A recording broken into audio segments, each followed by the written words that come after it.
সিন্ডিকেটের সাথে কারা সম্পৃক্ততা আছে, কাদেরকে মদত দিয়ে আটাপে পুষে রাখে, এটা আমরা জানতে চাই। আমরা সাধারণ এজেন্সির পক্ষ থেকে আজকে এখানে রাস্তায় নেমেছি। সকলের দাবি এই প্রশাসকের মাধ্যমে একটা সুষ্ঠু তদন্ত হয়ে তাদের কালো হাত, তাদের দুর্নীতি সবার সামনে তুলে ধরুক।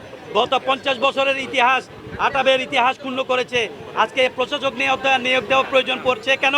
তাদের দুর্নীতি করেছে বলে আজকে প্রশাসক নিয়োগ দেওয়া প্রয়োজন পড়েছে। না হয় আটাব একটি সুনামধন্য একটি প্রতিষ্ঠান, এই প্রতিষ্ঠানের মান সম্মান অক্ষুণ্ণ করার অপরাধে অতি সত্বর আটাবের সভাপতি, সেক্রেটারি ওনাদেরকে গ্রেপ্তার করে দুদকের তদন্তের মাধ্যমে তাদের হিসাবের বিবরণী নেওয়া এখন সময়ের দাবি।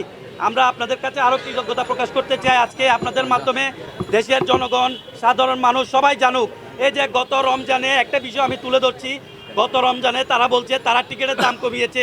কিভাবে কমিয়েছে সেটা কোনো সুষ্ঠুভাবে তারা জানাতে পারবে না। কারণ আমি আপনাকে চ্যালেঞ্জ করে বলছি, এয়ারলাইন্স কোনো ফেয়ার কমায়নি 1 টাকাও।